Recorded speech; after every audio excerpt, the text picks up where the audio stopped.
भक्त समागमे सर्व भावे हरी, भक्त समागमे सर्व भावे हरी, न सांगता करी सर्व काम, साठविला राहे हृदय संपोष्टी, बाहेर धाकुटी मूर्ती उभा,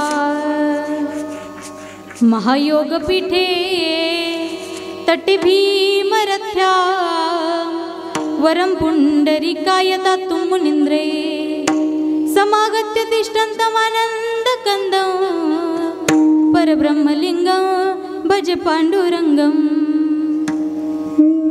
पांडुरंग करू प्रथमन मन दुसरे चरण संताजिया, पांडुरंग करू प्रथमन मन दुसरे चरण संताजिया, पांडुरंग करू प्रथमन मन दुसरे चरण संताजिया, पांडुरंग करू प्रथमन मन दुसरे चरण संताजिया, ओ दुसरे चरण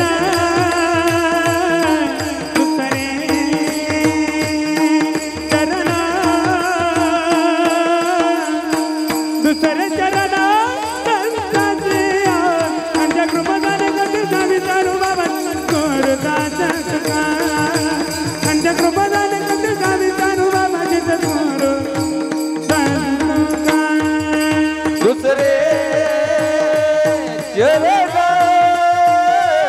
दुसरे चरण, दुसरे चरण संताजिया, अंजा कृपदान कटी सावितारू बाबा जितकोर संता, अंजा कृपदान कटी सावितारू बाबा जितकोर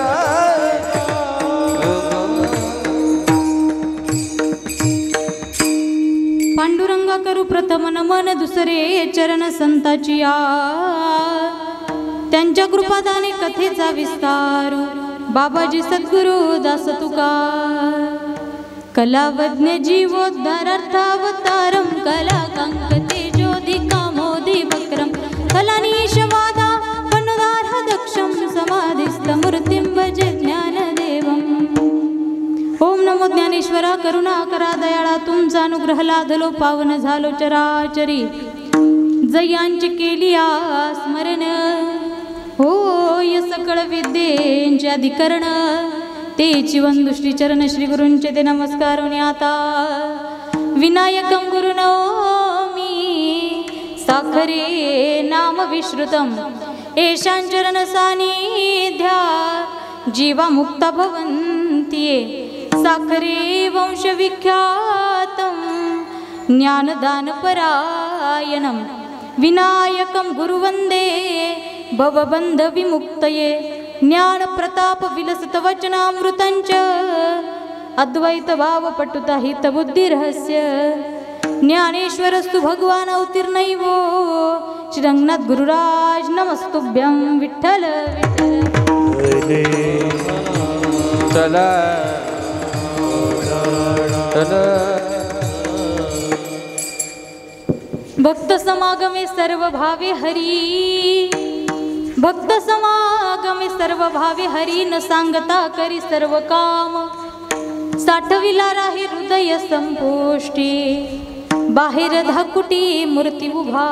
प्रस्तुत प्राप्त प्रसंगी हरिकीर्तन रूपी सेवेकरिता निवडलेला अभंग, अखिल कोट ब्रह्मांड नायक कर्तुम कर्तुम अन्यथा कर्तुम, शक्तिधारी असणारा भगवान पंढरीश्वर पांडुरंग परमात्मा, त्या परमात्म्याची कृपा ज्या वारकरी संप्रदायावर आहे, त्या वारकरी संप्रदायाचा पाया हा भगवान श्री ज्ञानोबरायांनी रचला. ज्ञानदेवी रचला पाया असं बहिणाबाई महाराज म्हणतात.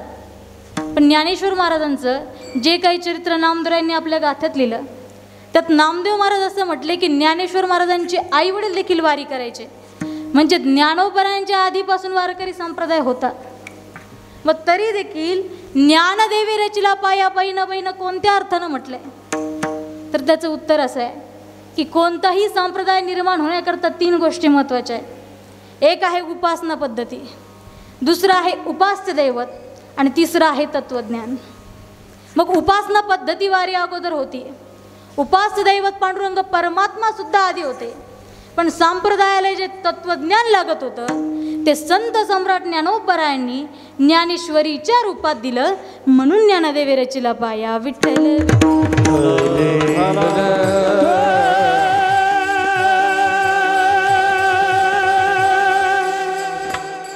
वारकरी संप्रदायाचा पाया भगवान श्री ज्ञानोबरायांनी रचला.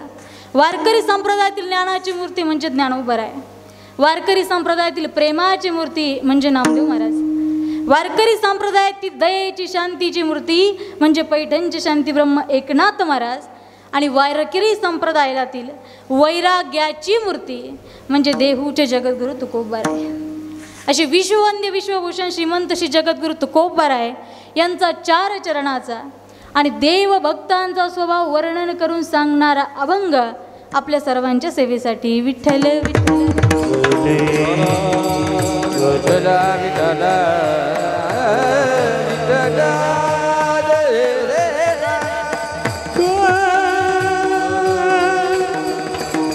विठ्ठल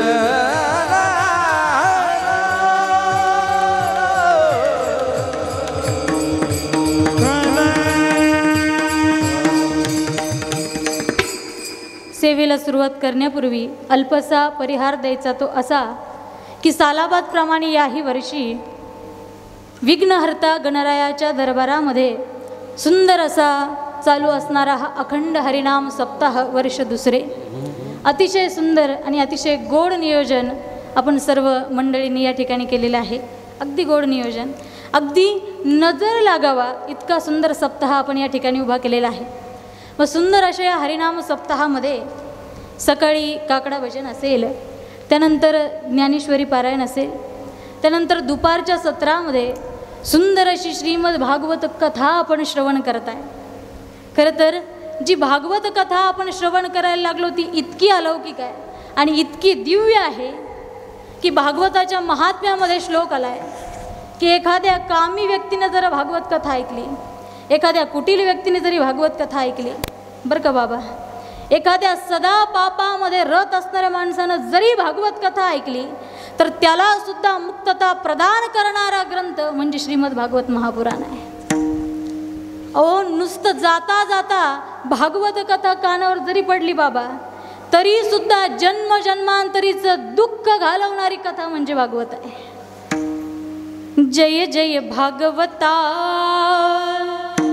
जय श्री भागवता, जय जय भागवता, जय श्री भागवता, जय जय भागवता, जय श्री भागवता, जय जय भागवता, जय श्री भागवता, जय जय भागवता, जय श्री भागवता, जय जय भागवता, जय श्री भागवता, जय जय भागवता, जय श्री भागवता, जय भागवता, जय श्री भागवता.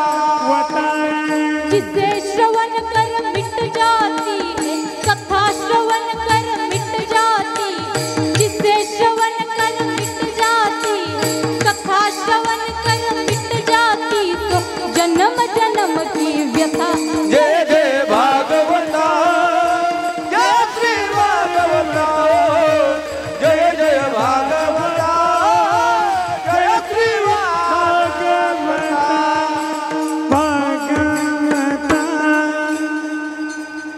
जय जय भागवता, जय श्री भागवता. नुसती श्रवण जरी केली ना बाबा तर श्रवणाने सुद्धा काय करते भागवत कथा. जिसे श्रवण कर मिट जाती है, अरे कथा श्रवण कर मिट जाती, सो जन्म जन्म की व्यथा. जय जय भागवता, जय श्री भागवता. एवढी दिव्य आणि अलौकिक असणारी भागवत कथा दुपारच्या सत्रामध्ये आपण जरी श्रवण करत असलो बाबा तरी सहजासहजी भागवत कथा ऐकायला मिळत नाही. जन्मांतरे भवेत पुण्यम तदा भागवतम लभेत.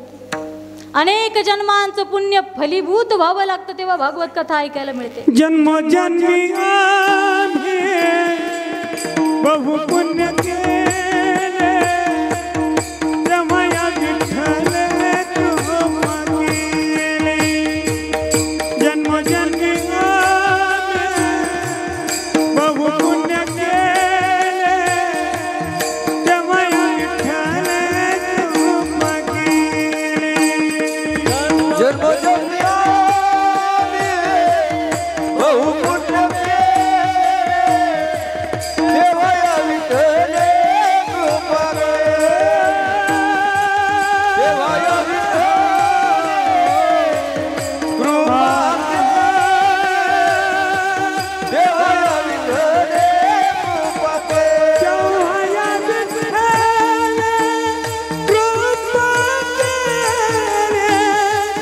तेव्हा या विठ्ठले कृपा केली. तेव्हा या विठ्ठले कृपा केली.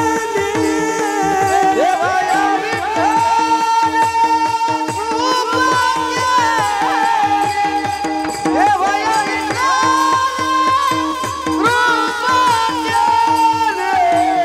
जन्मोजन्मी आम्ही बहु पुण्य केले तेव्हा या विठ्ठले कृपा केली.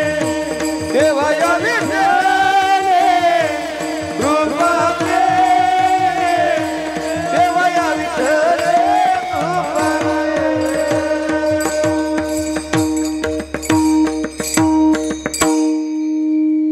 जन्मोजन्मी आम्ही बहुपुण्य केले तेव्हा या विठ्ठले कृपा केली. जन्मोजन्मी आम्ही बहुपुण्य केले. अनेक जन्मजन्मी आम्ही पुण्य केलं तेच पुण्य फलीभूत झालं म्हणून दुपारच्या सत्रामध्ये दिव्य असणारी भागवत कथा आम्हाला श्रवण करायला मिळते. खरं तर बाबा भागवत कथा ऐकायला मिळण्याकरता भाग्य लागतं आणि दुसरं भाग्य असं लागतं की भागवत कथा महात्म्यांच्या मुखातून श्रवण करण्याकरता परम भाग्य असावं लागतं. आणि मला वाटतं हिवरावासियांना ते परम भाग्य प्राप्त झालं आहे. कारण माझ्या गुरुस्थानी असणारे हरिभक्तपरायण गणेशानंद महाराज शास्त्रीजी महाराजांच्या मुखातून म्हणजे अधिकारी वाणीतून दुपारच्या सत्रामध्ये भागवत कथा आपण श्रवण करतोय. खरं तर आज सेवेकरता महाराज थांबणार होते पण कीर्तन असल्यामुळे महाराजांना थांबता आलं नाही. आणि खरं तर तुम्हाला जे भाग्य प्राप्त झालं गणरायाच्या कृपेनं आज भागवत कथा ऐकण्याचं भाग्य मलाही प्राप्त झालं. म्हणून हा आपल्या जीवनातील परमभाग्याचा काल आणि परमभाग्याचे क्षण आहे. म्हणून सुंदर असा चालू असणारा हा नाम सप्ताह दुपारच्या सत्रामध्ये भागवत कथा काकडा भजन ज्ञानेश्वरी पारायण आणि संध्याकाळच्या सत्रामध्ये सुंदर अशी ही हरिकीर्तन सेवा आणि या भव्य दिव्य नियोजनामध्ये सेवा करण्याचा योग ज्यांच्यामुळं प्राप्त झाला असे आपल्या सर्वांच्या परिचित असणारे आपल्या गावचे सरपंच हरिभक्तपरायण संदीप साहेबांच्यामुळं आणि डॉक्टर साहेबांच्या माध्यमातून आणि संपूर्ण हिवरामधील सप्ताह कमिटीच्या माध्यमातून ही सेवा माझ्यापर्यंत आली. सर्वांना खूप खूप धन्यवाद. खरं तर आमच्या संदीप साहेबांसारखे आणि आमच्या डॉक्टर साहेबांसारखे माणसं जर असतील तर मला वाटतं दुसऱ्याच वर्षी इतकं भव्य दिव्य नियोजन झाल्याशिवाय राहणार नाही. एकदा जोरदार टाळ्या त्यांच्याकरता. त्यांनी कार्यक्रम दिला म्हणून नाही पण आल्यापासून दुपारपासून महाराज मी बघते की इतकी त्यांची धडपड चालू आहे. कोणते महाराज आले कोणते महाराज आले नाही कुठं काय कमी पडतं आहे आल्यापासून सारख्या त्यांच्या चक्रा चालू आहे. मला वाटतं परमार्थामध्ये किती तातडी असावी आणि किती लगबग असावी मला वाटतं आमच्या संदीप साहेबांकडून आणि डॉक्टर साहेबांकडून शिकावं लागेल आम्हाला. म्हणून दादांच्या माध्यमातून साहेबांच्या माध्यमातून सेवा माझ्यापर्यंत आली. सर्वांना खूप खूप धन्यवाद. या सुंदर अशा सेवेकरिता सुंदर अशी साथ जे करतायत असे हरिभक्तपरायण आमचे संजय बाबा असतील, हरिभक्तपरायण आमचे दत्ता महाराज असतील, हरिभक्तपरायण अभिजित महाराज असतील आणि त्याचबरोबर सुंदर अशी मृदंगाची साथ करणारे हरिभक्तपरायण महेश महाराज असतील. खरं तर आमचे तिन्ही महाराज आणि आमच्या मृदंगाचार्य महाराजांबद्दल मी असं म्हणेल की माझे गुरुवर्य महाराज सांगतात, आमच्याकडं चंद्राची व्याख्या केली आहे. चंद्र कुणाला म्हणावं? आपल्या कलेद्वारे समाजाला आनंद देणारे जे व्यक्तिपदार्थ आहेत त्यांना चंद्र म्हणतात. मला वाटतं आमच्या सगळ्या महाराजांच्या गायनाने आणि आमच्या महेश महाराजांच्या वादनाने आपल्या सगळ्यांच्या हृदयाला एक आल्हाद आणि एक आनंद प्राप्त होतोय. खऱ्या अर्थानं संगीत क्षेत्रातील ही सगळी चंद्रमंडळी एकदा जोरदार टाळ्या यांच्याकरता. आणि खरं तर इथं जो आनंद आपण घेताय, 3 दिवसापासून जो आनंद आपल्याला मिळतोय, त्याचं खरं कारण म्हणजे गुणीजन आहेत बाबा. आणि त्याचं खरं कारण असं की इथं जे गुणीजन आपण आणले ना संदीप साहेब, हे सगळे आपण निर्मत्सराणाम सतामंतकरणाचे आणलेत. भागवत आम्हाला शिकवतं परमार्थाचे खरे अधिकारी कोण? तर ज्यांच्या हृदयातील मत्सर निघून गेला ते परमार्थाचे खरे अधिकारी आहेत. मग मत्सर कशाला म्हणावं संदीप साहेब? कशाला म्हणावं मत्सर? कळतो का मत्सर? बरं मच्छर तर कळतो ना. बाहेरून डंक मारतो त्याला म्हणावं मच्छर, आणि आतून डंक मारतो त्याला म्हणावं मत्सर. माझ्यापेक्षा कोणी मोठा नाही, माझ्यापेक्षा कोणी विद्वान नाही, आणि मला जे येतं ते कुणालाच येत नाही, ही भावना जी हृदयामध्ये असते त्याला मत्सर म्हणतात. आणि जसा प्रपंचामध्ये मत्सर आहे तसा आता दुर्दैवानं म्हणावं लागेल परमार्थात सुद्धा यायला लागला. पण आमचे संत महात्मे म्हटले, सुंदर भगवंताची कथा चालू आहे, सुंदर देवाचं कीर्तन चालू आहे, आणि ते कीर्तन चालू असताना त्या कीर्तनामध्ये तुम्ही गायन करताय, पण गायन करत असताना हृदयामध्ये मत्सर ठेवून जर गायन करत असाल, नाही नाही म्हटले याला पाहिलं डोकेच तिडं कुडते, त्याला पाहिलं डोकेच तिडं कुडते, नाही नाही म्हटले तो असला तर मी येणार नाही, अशी भावना हृदयामध्ये ठेवून जर भजन करत असाल तर तुकाराम महाराज म्हटले, भजन ते वंगळवाने नरका जाणे चुकेना. ते भजन तुम्हाला नरकाला घालील. भजन कसं करावं? अंतकरणातील मत्सर काढून भजन करावं. आणि इथं असलेले सगळे गुणीजन निर्मत्सर आहेत, म्हणून निर्माण होणारा आनंद. विठ्ठल विठ्ठल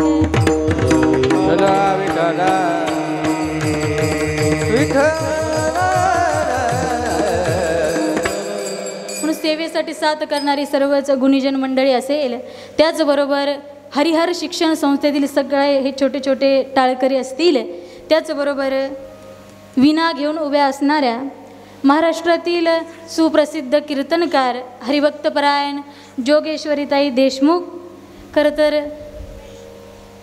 परमेश्वरीताई प्रज्वली दिदी देशमुख.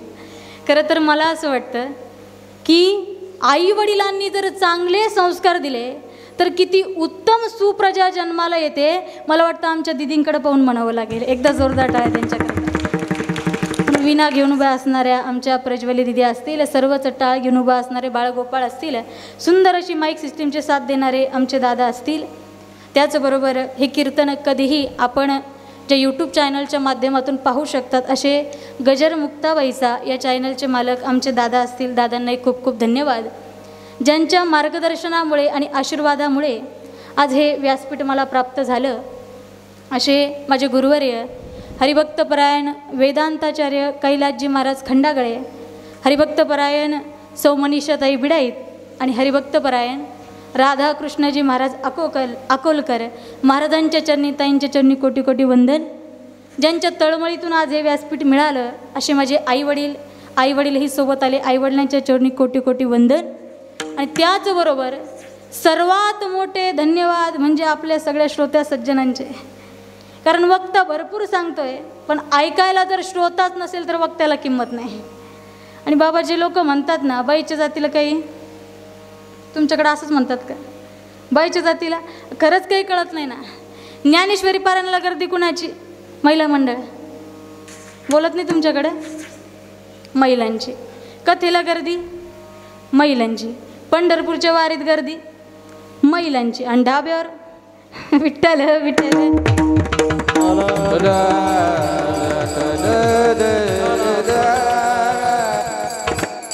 आमच्या सर्व महिला मंडळींच्या उपस्थितीने सिद्ध करून दाखवलंय की सगळ्या क्षेत्रामध्ये तर लेडीज फर्स्ट आहेच, पण परमार्थामध्ये देखील लेडीज फर्स्ट. एकदा जोरदार टाळ्या आपल्या सर्वांकरिता.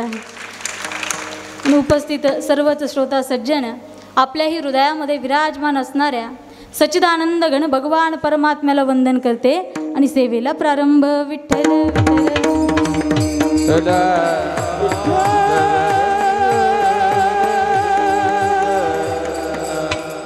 सेवेकरिता निवडलेला अभंग विश्ववंद्य विश्वभूषण जगद्गुरु तुकोबा राहायचा आहे. खरं तर जगद्गुरु हे पद आहे बाबा, आणि सहजासहजी कुणाला मिळत नाही. पण आजकाल लोक कुणालाही गुरु म्हणायला लागले, कुणालाही जगद्गुरु म्हणायला लागले आणि कुणालाही सद्गुरू म्हणायला लागले. पण माझे महाराज कायम मला गमतीनं सांगतात की माणसाला जर जीवनामध्ये कल्याण करून घ्यायचं असेल तर त्यानं योग्य गुरु शोधले पाहिजे, योग्य सद्गुरू शोधले पाहिजे. पण आजकाल लोक गुरु शोधत नाही. आजकाल लोक शिष्य शोधायला लागले, हात दाबण्याकरता, पाय दाबण्याकरता, सेवा करण्याकरता. पण लक्षात घ्यायचं, मोठी माणसं कधी स्वतःला गुरु म्हणून घेत नाही, तर ते कायम दुसऱ्याचे शिष्य होतात. आणि कुणाचं शिष्यत्व पत्करत असताना सुद्धा आमच्या संतांनी फार गोड संदर्भ सांगितला की जुन्या माता भगिनीच्या जात्यावर दळण दळायच्या, जात्यावर दळण दळता दळता त्या पाहायच्या कुठा ढिल्ला आहे की बळकट आहे. कुठा जर ढिल्ला असेल तर त्या कुट्याला त्या पॅक करायच्या आणि मग दळण दळायच्या. मग सामान्य व्यवहारामध्ये एखादी बाई जर इतक्या बारकाईनं पाहत असेल तर मग तुम्ही आम्ही तर परमार्थात आलोय. मग ज्या गुरुवर विश्वास ठेवून परमार्थ करायचा त्या गुरुलाही थोडंसं हलवून पाहिलं पाहिजे, त्या गुरुचंही थोडंसं परीक्षण केलं पाहिजे. मी सांगत नाही, जगद्गुरु तुकोबाराय सांगतात, आधी हालवो आणि खुंटा करा बळकट. आधी गुरुचं परीक्षण करावं आणि मग गुरु करावे. म्हणजे विषय समजून घ्या. लोकांना कौतुक आवडतं, लोकांना स्तुती आवडते, मला गुरु म्हणा, मला संत म्हणा. आणि संत महात्म्यांनी आम्हाला सावध केलं, जगामध्ये जर असा वर्ग सापडला ना की जे म्हटले आम्हाला गुरु म्हणा, आम्हाला संत म्हणा, संत म्हणून पाया पडा, असा जर वर्ग सापडला त्याच्याकरता दृष्टांत दिला. एकदा काय झालं, उंटाचं लग्न ठरलं. कोणाचं? मागच्या महिला. कोणाचं? उंटाचं. आणि उंटाचं लग्न ठरल्यानंतर मग उंटाची अशी वरात निघाली. आणि वरात निघाल्यानंतर समोरून असे गाढव दादा जात होते. आणि जसंही त्या गाढवानं ते उंटाला पाहिलं काका, तर गाढव म्हणायला लागलं, वा वा वा वा, जगात एवढे नवरदेव पाहिले पण तुमच्या इतका रूपवान पाहिलाच नाही हो. म्हटले, काय रूपवान आहात तुम्ही. आणि जसंही उंटानं ते वर्णन ऐकलं उंटाला बरं वाटलं, उंटाला चांगलं वाटलं, स्तुती आवडली त्याला. आणि तो त्या गाढवाला म्हणायला लागला, वा वा वा वा, काय गोड स्तुती केली तुम्ही, मला आवडली बरं का. तसंही मी लग्नाला चाललेलोच आहे आणि माझ्या लग्नामध्ये मंगलाष्टक म्हणण्याकरता जे ब्राह्मण बुवा येणार होते ते काही कारणास्तव येऊ शकत नाही. ज्यावेळेस तुम्ही माझं वर्णन केलं, तुमचा आवाज ऐकला, वा वा वा वा वा, काय मधुर आवाज आहे. म्हटले, तुमच्या आवाजासमोर लता मंगेशकर सुद्धा कमी आहे. काय गोड आवाज तुमचा. म्हणजे गाढवानं केलेलं उंटाचं वर्णन आणि उंटानं केलेलं गाढवाचं वर्णन याच्यात जसं तथ्य नाही, जगामध्ये तसंच चाललंय. जे गुरु शिष्याचं वर्णन करतात ते शिष्य तसे नाही, आणि जे शिष्य गुरुचं वर्णन करतात ते गुरु तसे नाही. म्हणून मला वाटतं कुणी जर म्हटलं ना महाराज गुरु, तर गुरुच करायचं ज्ञानोबरायांना गुरु करा, गुरुच करायचं जगद्गुरु तुकोबारायांना गुरु करा. कारण वारकरी संप्रदायाचं वैभव का मोठं आहे. वारकरी संप्रदाय हा व्यक्तिनिष्ठ संप्रदाय नाही, वारकरी संप्रदाय हा तत्वनिष्ठ संप्रदाय. व्यक्तिनिष्ठ संप्रदाय चुकू शकतो, व्यक्ती चुकला. म्हणून वारकरी संप्रदायातील जर एखादे महाराज चुकले, लक्ष देऊन ऐका, वारकरी संप्रदायातील जर एखादे महाराज चुकले याचा अर्थ ते महाराज म्हणजे वारकरी संप्रदाय नाही, ते महाराज म्हणजे वारकरी संप्रदायातील एक व्यक्ती आहे. वारकरी संप्रदाय हा तत्वनिष्ठ संप्रदाय. पाईक व्हायचं संप्रदायाचं पाईक व्हा, गुरु करायचं ज्ञानोबरायांना करा, गुरु करायचं जगद्गुरु तुकोबारायांना करा. कारण त्यांनी जे तुम्हाला आम्हाला शिकवलं ते जगात कोणी शिकू शकत नाही. विठ्ठल विठ्ठल विठ्ठल विठ्ठल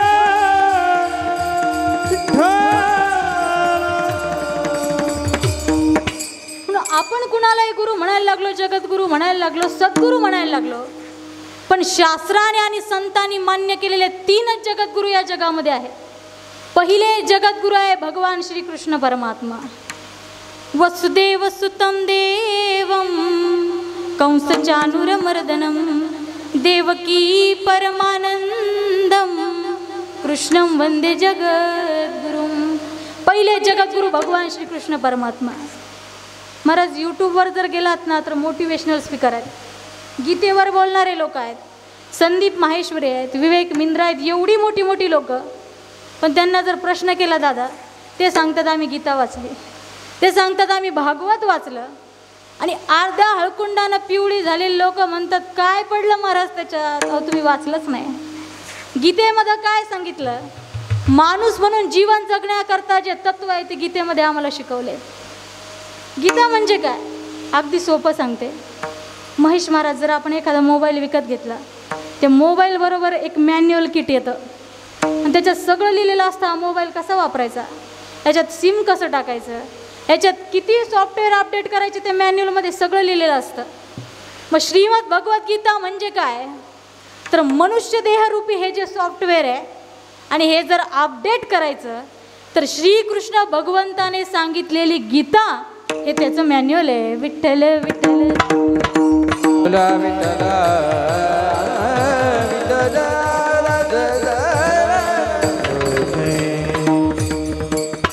श्रीकृष्ण भगवंताकडे जर आम्ही पाहिलं तर श्रीकृष्ण भगवंतासारखा वक्ता नाही, श्रीकृष्ण भगवंतासारखा माणूस नाही, श्रीकृष्ण भगवंतासारखा राजकारणी नाही, श्रीकृष्ण भगवंतासारखं चरित्र शोधून सापडणार नाही.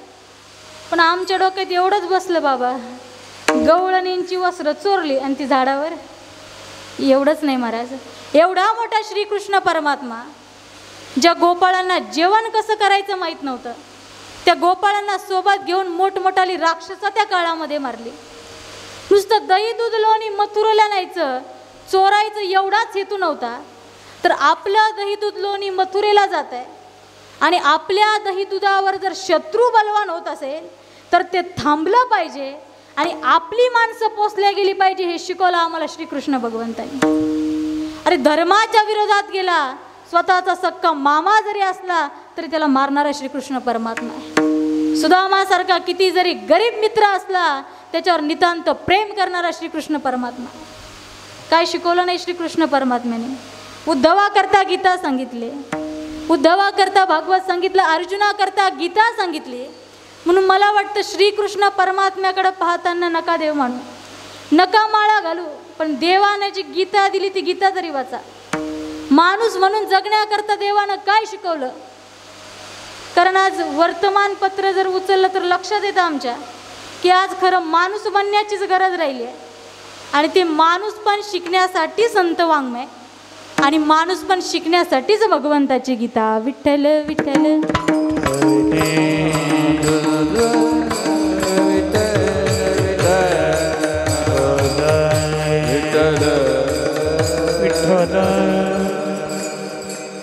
म्हणून अशी दिव्य असणारी गीता.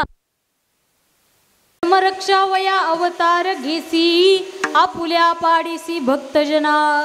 कशा करता भगवंत अवतार धारण करतो, जे अखंड भगवंताचं चिंतन करतात, स्वतःचं जीवन ज्यांनी भगवंताला समर्पित केलं, अशा भक्तांचा सांभाळ करण्याकरता देव अवतार धारण करतो. देवाचं काम असते. घेवोनिया चक्र गदा हाती धंदा करीतो, भक्त राखे पायाचा दुर्जनाची सवा.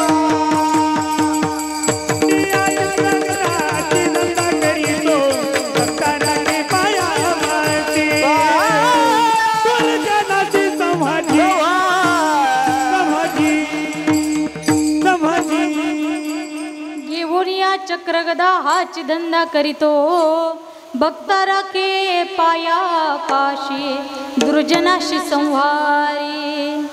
किंवा यदा यदा हि धर्मस्य ग्लानिर्भवति भारत अभ्युत्थान धर्मस्य तदात्मानं सृजाम्यहं पवित्राणाय साधूनां विनाशाय च दशरथां धर्म संस्थापनार्थाय संभवामि युगे युगे. कशा करता देव अवतार धारण करतो, तर भक्तांचा सांभाळ करण्याकरता देव अवतार धारण करतो. भक्तांचा सांभाळ करतो म्हणजे काय करतो. हरिपाठामध्ये ज्ञानोबारायांनी सांगितलं, योगक्षेम त्यांचे जाणे जड भारी, वाट दावे करी धरोनिया, वाट दावे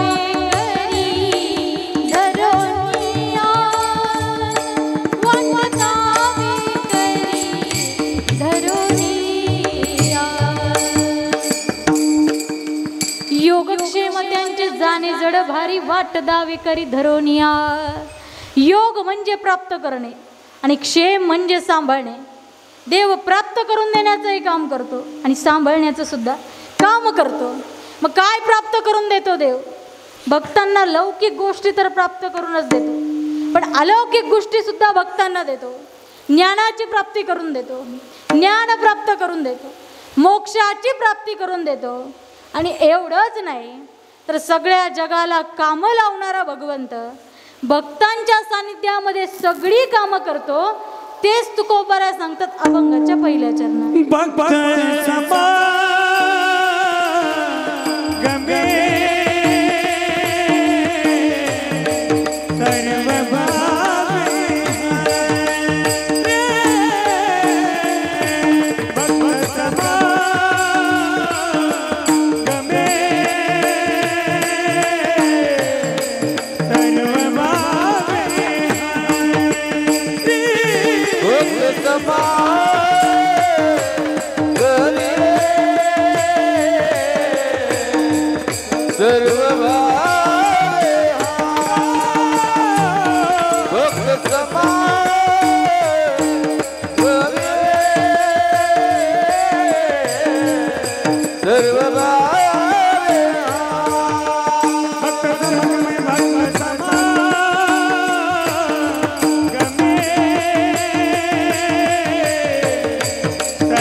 भक्त समागमे सर्व भावे हरी न सांगता करी सर्व काम.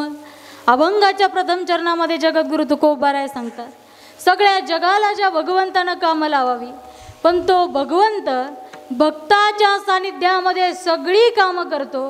आणि कशा पद्धतीनं करतो? न सांगता करी सर्व काम. न सांगता भक्तांच्या सानिध्यामध्ये जगाचा मालक सगळी कामं करतो. कुणाकुणाच्या घरी कामं केलं तेही आम्हाला कळायला पाहिजे. अनेक संतांची उदाहरणं देता येईल, पण अगदी आपल्या जवळचं उदाहरण म्हणजे पैठणचे शांतीब्रह्म एकनाथ महाराज. नाथ महाराजांचा महिमा इतका अलौकिक आहे की शांतीब्रह्म एकनाथ महाराजांच्या घरी देवानं 36 वर्ष काम केलं. आणि तेही नाथ महाराजांना कळू न देता पहिले 12 वर्ष भगवान परमात्मा आले. शांती ब्रह्मा एकनाथ महाराज कीर्तन करायचे आणि कीर्तन करता करता सहज अभंग तयार व्हायचे. आणि कीर्तन करायचं म्हणजे टाळकरी असले पाहिजे ना. मग टाळकरी कोण? देवानं ब्राह्मणाचं रूप धारण केलं, विठोबा नाव धारण केलं आणि 12 वर्ष नाथ महाराजांच्या कीर्तनामध्ये ध्रुपद धरण्याचं काम माझ्या विठोबानं केलं. विठ्ठल विठ्ठल विठ्ठला विठ्ठला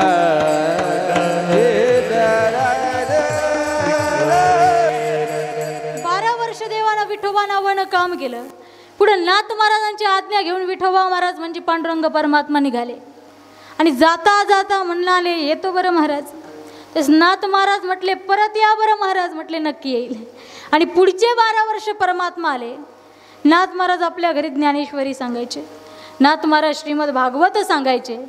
आणि आता भागवत ऐकण्याकरता श्रोता कोण? तर स्वतः पुढचे 12 वर्ष परमात्मा आला, केशव नाव धारण केलं आणि 12 वर्ष नाथ महाराजांचं भागवत माझ्या केशवानं ऐकलं. विठ्ठल विठ्ठल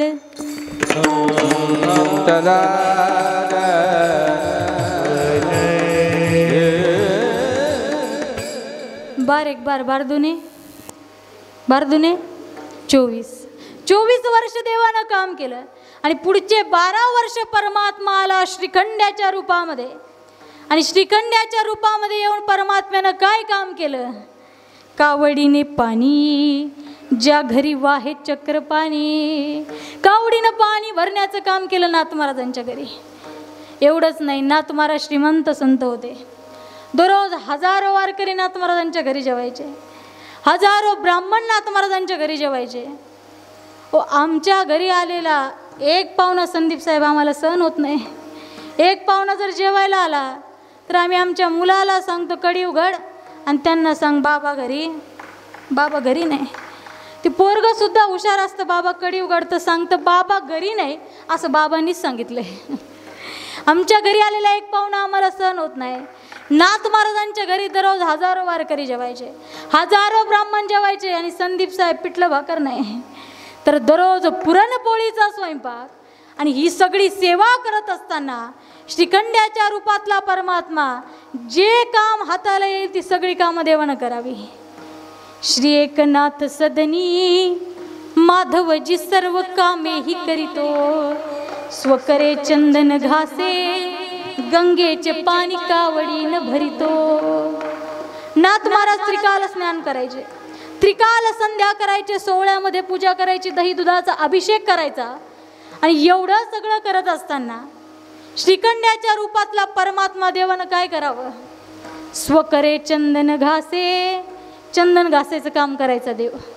चंदन घासायचं, चंदनाची गोळी बनवायची, ओल्या धोत्राच्या कापडामध्ये ती गोळी पिळायची, ती गोळी नाथ महाराजांच्या हातावर ठेवायची आणि नाथ महाराज ते चंदन श्रीखंड्याच्या मस्तकाला लावायचे. विठ्ठल विठ्ठल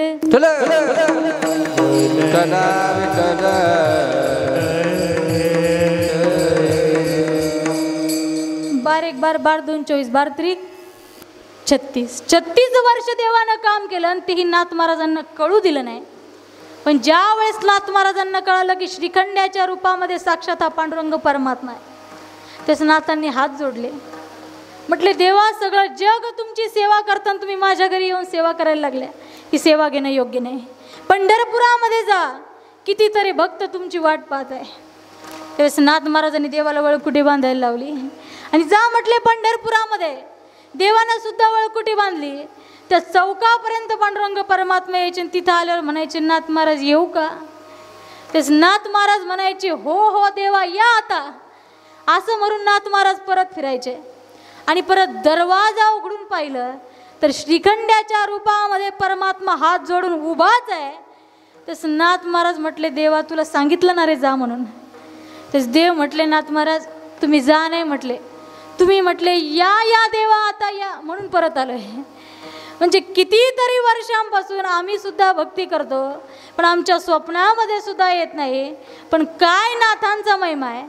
जरी देव दवडोनी घातला बाहेरी, परतोनी भीतरी वास पाहे. नाथ महाराजांनी देवाला दौडून बाहेर घातलं, तरी देखील नाथ महाराजांच्या घरची सगळी कामं देव न सांगता करतो. हा नाथांचा महिमा. विठ्ठल विठ्ठल.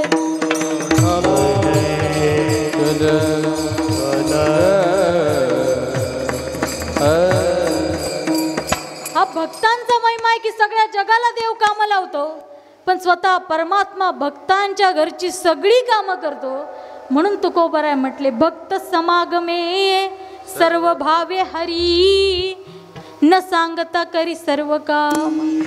मग जगाचा मालक भक्ताच्या सानिध्यामध्ये जर सगळी कामं करतो, तर भक्त कुणाला म्हणावं?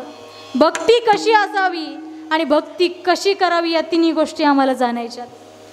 कशी करावी भक्ती? महिला मंडळ अगदी सोपं सांगते. मंदिरामध्ये जातात का नाही आपण?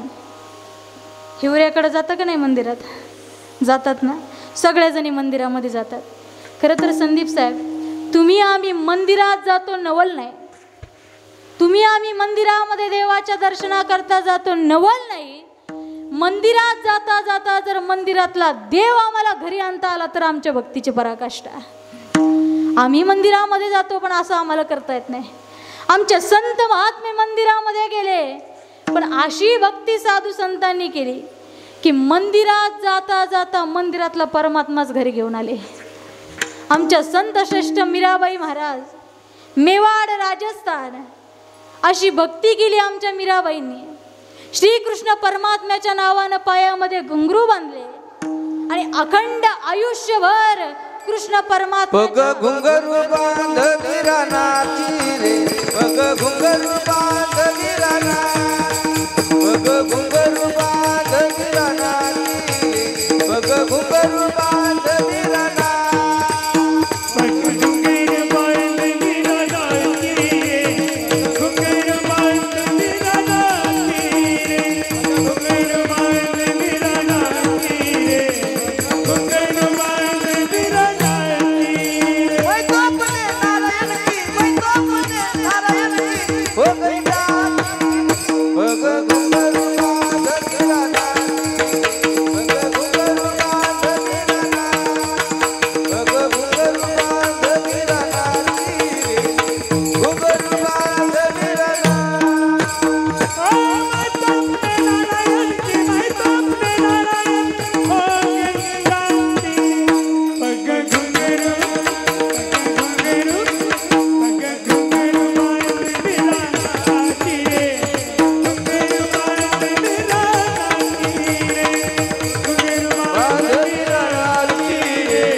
घुंगरू बांध मीरा नाची रे, पर घुंगरू बांध मीरा नाची रे.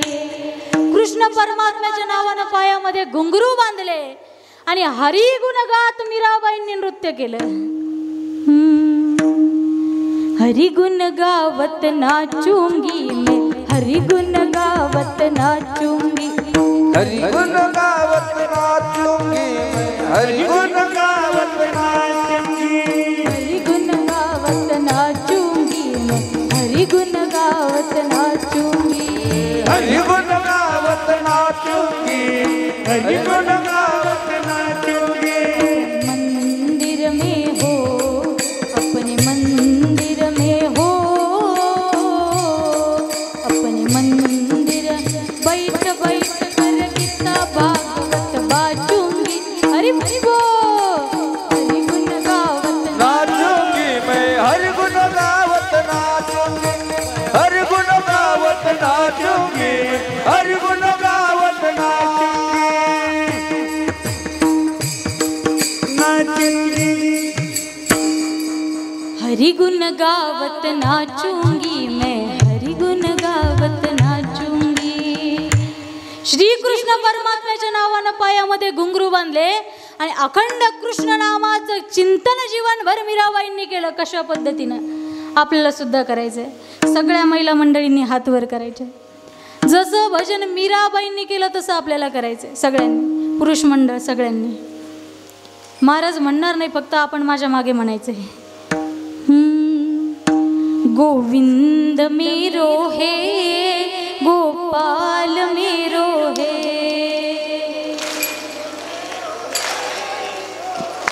टाळी टाळी।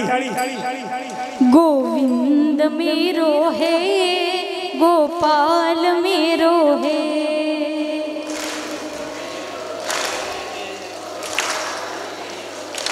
महिला मंडळ पंगत चांगली झाली नाही का? मोठा आवाज आला पाहिजे।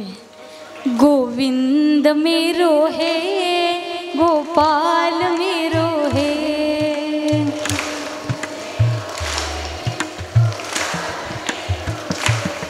मागचे पुरुष मंडळ तुम्हाला काय मधली सुट्टी काय? सगळ्यांनी हात वर करून गोड भजन करायचंय। गोविंद मेरो है गोपाल मेरो है। गोविंद मेरो है गोपाल मेरो है। श्री बाके बिहारी नंदलाल मेरो है। बाके बिहारी नंदलाल मेरो है। श्री बाके बिहारी नंदलाल मेरो है। श्री बाके बिहारी नंदलाल मेरो है। श्री बाके बिहारी नंदलाल मेरो है। श्री बाके बिहारी नंदलाल अरे गोविंद मेरो है गोपाल मेरो है। गोविंद मेरो है गोपाल मेरो है। गोविंद मेरो है गोपाल मेरो है। गोपाल मेरो है।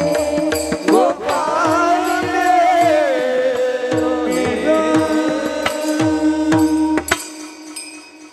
गोविंद मेरो है गोपाल मेरो है।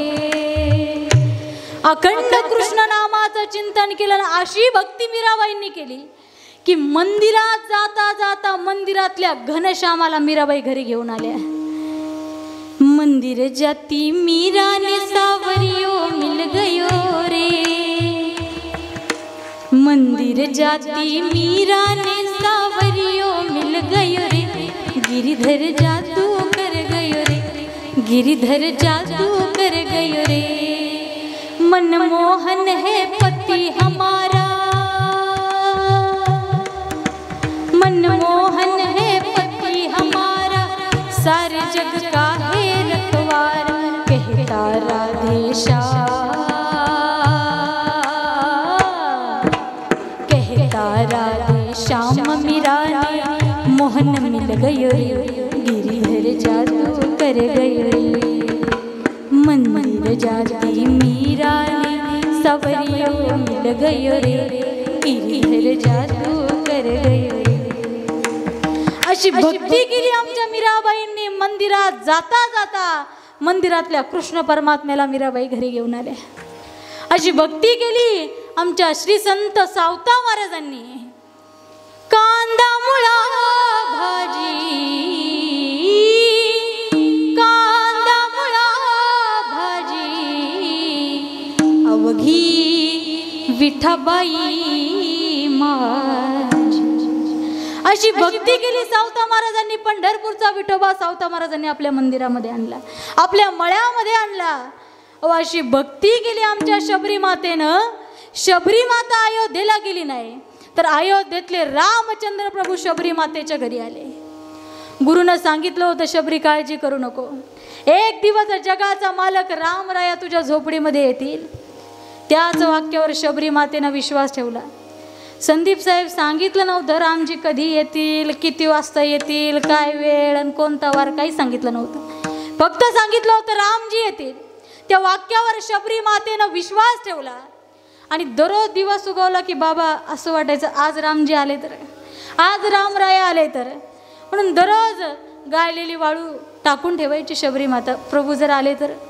दररोज रानमेवा गोळा करून ठेवायची, म्हटले आज जर रामजी आले तर। अशी कितीतरी वर्ष शबरी मातेनं प्रतीक्षा केली। आणि ही प्रतीक्षा करत असताना, ही भक्ती करत असताना लोकांनी काय कमी त्रास दिला का? बाकीचे म्हणायला लागले का ग कितीतरी वर्षापासून कितीतरी संत तपश्चर्या करताय आणि त्यांची घरं सोडून तुला काय वाटतं राम तुझ्या घरी येतील? लेकिन क्या शबरी का विश्वास डोल गया? नहीं। सुदामा के तंदुलों में कोई दखल ना थी, प्रेम था। मालिनी को बाजारी की कोई शक्ल ना थी, प्रेम था। धंधे की पूजा में कोई अकल ना थी, प्रेम था। भाई मीरा की कीर्तन में कोई नकल ना थी, प्रेम था। कौन से हीरे जड़े थे नरसी की खड़ताल में, क्या बांध कर लाया था सुदामा फटे हुए रुमाल में। अरे वन में भी जाकर खाया द्रौपदी के थाल में, क्या समझ कर बंध गए श्रीहरि नंदे के जंजाल में। अरे जिसके झूठे बेर खाए उसकी क्या औकात थी, दरअसल हीरे मोती चमन प्यारे, ये तो प्रेम और विश्वास की बात थी, ये तो प्रेम और विश्वास थी। दृढ विश्वास होता रामराया येतील म्हणजे येतील, भक्ती सोडली नाही आणि शबरी मातेची भक्ती फलीभूत झाली आणि स्वतः अयोध्येचे रामचंद्र प्रभू शबरी मातेच्या घरी आले। ही शबरी मातेच्या भक्तीची पराकाष्ठा। विठ्ठल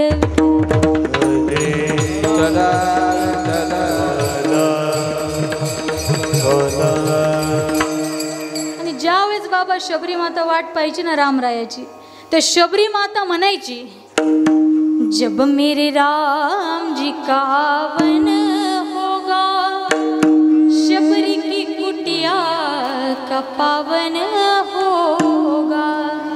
आणि जब आएंगे रघुराम जी आसन पे बिठाओगे,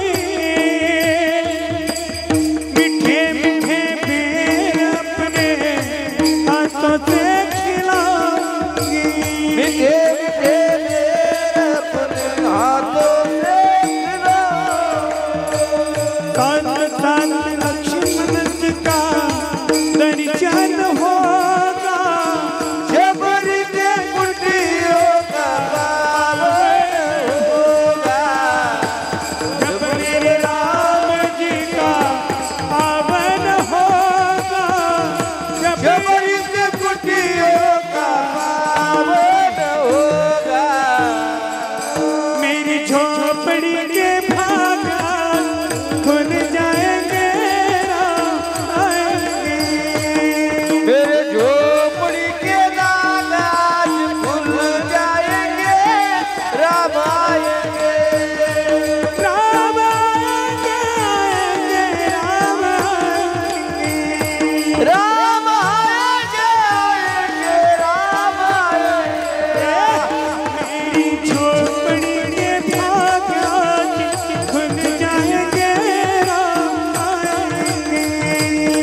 मेरे झोपड़ी के भाग आज खुल जाएंगे, आएंगे।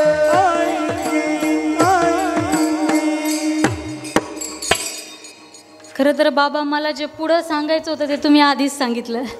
शबरी माता जसं म्हणायची, जब मेरे राम जी का आवन होगा, शबरी की कुटिया का पावन होगा। जसं शबरी माता म्हणायची तसं आतापर्यंत संपूर्ण भारत वर्ष हेच म्हणत होता, राम आएंगे तो अंगना सजाऊंगी। सगळ्यांनी एक साथ, राम आएंगे तो अंगना सजाऊंगी, राम आएंगे तो अंगना सजा। दीप जला के दिवाली मैं मनाऊंगी, दीप जला के दिवाली मैं मनाऊंगी। मेरे जन्मों के सारे पाप मिट जाएंगे, राम आएंगे। मेरी झोपड़ी के भाग आज खुल जाएंगे, राम आएंगे। आतापर्यंत आम्ही सुद्धा म्हणत होतो, कधी आमचे रामजी येतील, कधी आमचे राम प्रभू अयोध्येच्या मंदिरामध्ये विराजमान होतील। आतापर्यंत सुद्धा आम्ही सुद्धा शबरी मातेसारखी वाट पाहत होतो, पण आता राम आएंगे म्हणायची गरज नाही, कारण आमच्या संपूर्ण भारतवर्षीयांचं जे स्वप्न होतं अयोध्या राम मंदिराचं, ते स्वप्न आता पूर्ण झालं आणि सुंदर अशा मंदिरामध्ये मंत्राच्या घोषामध्ये वेदाच्या घोषामध्ये, शास्त्राच्या घोषामध्ये आमचे रामराया विराजमान झाले. आमच्या सगळ्यांचं स्वप्न राम प्रभूंनी पूर्ण केलं. पुन्हा तर राम आएंगे म्हणायची गरज नाही, आता उलट म्हणावं लागेल. बन गया है मंदिर, बन गया है मंदिर, कसम तुम्हारी राम प्राण से प्यारा रे, प्राण से प्यारा है अवधपुरी का राम. बन गया है मंदिर, बन गया है मंदिर, बन गया है मंदिर, बन गया है मंदिर, कसम तुम्हारी राम, राम से प्यारा रे, राम से प्यारा रे, अवधपुरी का राम. बन गया है मंदिर, बन गया है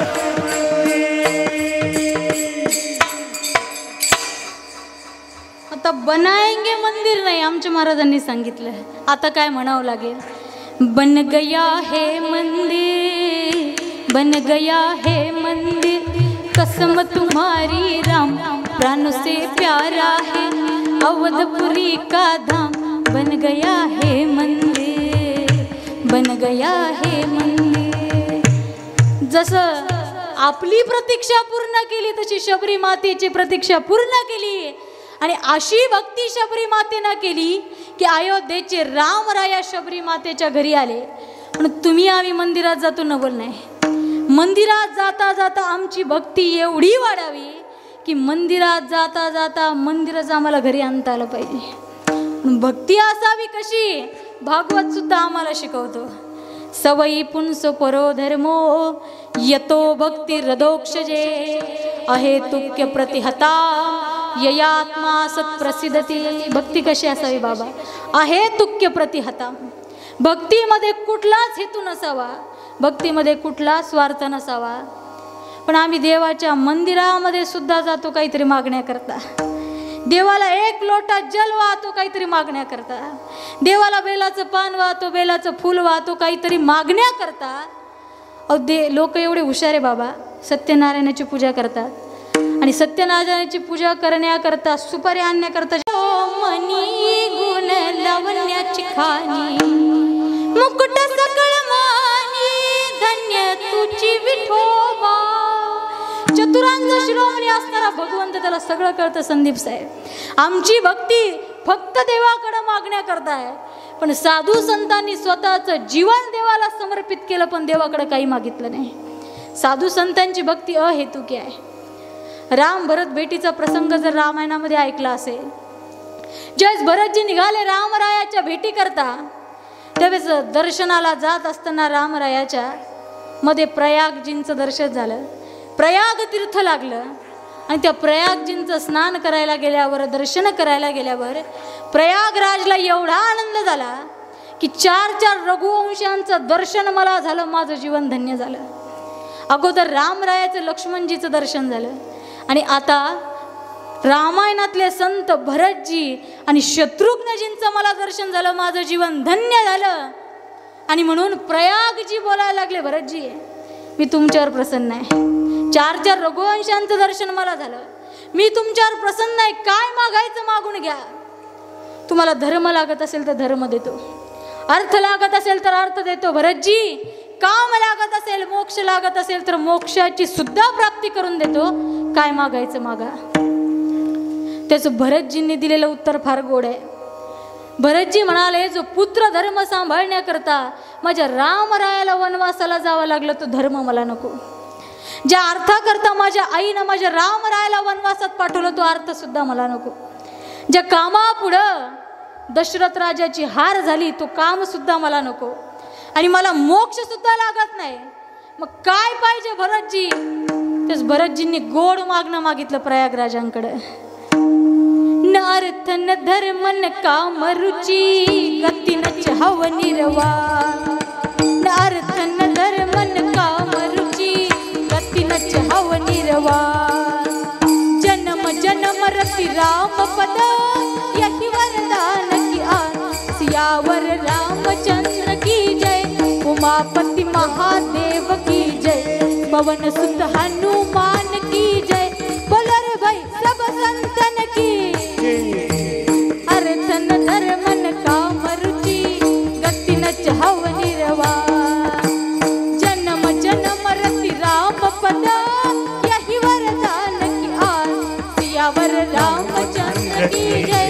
उमापति महादेव की जय, पवन सुत हनुमान की जय, बोलो रे भाई सब संतन की जय। चारी पुरुषार्थ धर्मराजींनी नाकारले, न अर्थ न धर्म न काम रुची, गती न चाहव निर्वाण। चारी पुरुषार्थ नाकारले आणि काय मागितलं भरतजींनी? जन्म जन्म रती राम पद यही वरदान क्या, जन्म जन्मांतरी अखंड मला रामचरणांची सेवा द्या, याला म्हणावं अहेतुकी भक्ती। विठ्ठल विठ्ठल सदा विठ्ठला।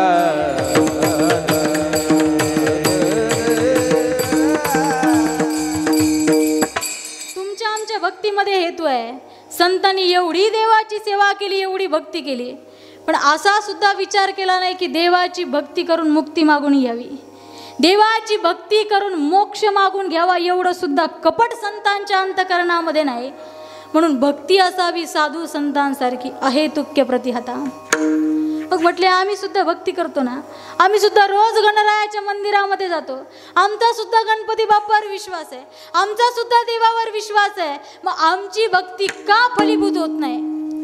त्याचं कारण आहे बाबा, आमचा देवावर विश्वास आहे बरोबर आहे, पण थोडं जरी काही संकट आलं की आमची भक्ती खंडित व्हायला लागते। सामान्य मनुष्याची भक्ती गरिबी आली तरी खंडित होते आणि श्रीमंती आली तरी खंडित होते। काही काही वारकरी आयुष्यभर वाऱ्या केल्या, आयुष्यभर परमार्थ केला आणि शेवटच्या काळामध्ये माळा काढून टाकल्या। त्यांना विचारलं का हो असं केलं? म्हटलं काय देवान चांगलं केलं, गरिबी आली भक्ती सोडून दिली। आणि संदीप साहेब काही काही गरीब होते, समृद्धीचा पैसा आला, श्रीमंत झाले, मोठमोठाले बंगले घेतले, मोठमोठ्याला गाड्या घेतल्या, पण आता त्या मोठमोठ्याला गाड्या घेऊन कथेला कीर्तनाला यायची लाज वाटायला लागली, श्रीमंती आली तरी भक्ती खंडित झाली। पण आमचे संत महात्मे असं म्हटले, विठ्ठल सुखा विठ्ठल दुखा तुकया मुखा विठ्ठल। जीवनामध्ये जर सुख आलं तर समजावं भगवंताची कृपा आहे, आणि जीवनामध्ये जर दुःख आलं तर समजावं भगवंताची इच्छा आहे। आणि या दुःखामधून देखील माझ्या जीवनामध्ये येणारा काळ सुखकारक असेल असा विचार करावा। म्हणून आमचे जगद्गुरु तुकोबाराय म्हटले, बरे झाले देवा निघाले दिवाळे, बरे या दुष्काळे पिढा गेली। असं कोणी म्हणाल का दादा? बरे झाले देवा बाईला कर्कशा, कोणी म्हणाल का बरं झालं पत्नी भांडकुदळ दिली? पण आमचे तुकोबाराय म्हटले, बरे झाले देवा बाईला कर्कशा, बरं झालं म्हटले पत्नी भांडकुदळ दिली। ती म्हटली जोपर्यंत तू विठ्ठलापर्यंत जात नाही तोपर्यंत मी तुला सोडित नाही। तुकाराम महाराज म्हटले ही देवाची माझ्यावर असलेली कृपा आहे। विठ्ठल विठ्ठल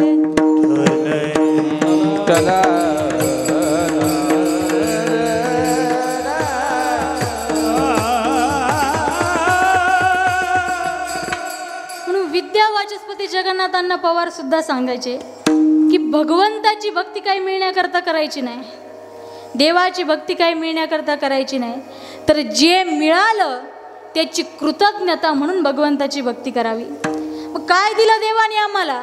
एवढा दुर्लभ असणारा नरदेह त्या भगवंतानं दिला, त्याची किंमत शास्त्रकारांनी सांगितली। पुनर्वित्तम पुनर्मित्र पुनर्भार्या पुनर्मही एतत् सर्वं पुनर्लभ्यं न शरीरं पुन्हा पुन्हा। पुनर्वित्तम एखाद्याची नोकरी गेली असेल परत मिळवता येईल। पुनर्वित्तम पुनर्मित्र एखाद्याचा जीवलग मित्र तुटला तर तो मित्र सुद्धा परत मिळवता येईल। पुनर्भार्या पुनर्मही एखाद्याची पत्नी जर त्याला सोडून गेली ती पत्नी सुद्धा परत मिळवता येईल, हे सगळं परत मिळवता येईल। एतत् सर्वं पुनर्लभ्यं न शरीरं पुन्हा पुन्हा। पण एकदा मिळालेलं मनुष्य शरीर परत मिळणार नाही। मनुष्य जन्म अनमोल रे, मिट्टी में नात रोल रे, अब तो मिला है फिर ना मिलेगा, कभी नहीं कभी नहीं कभी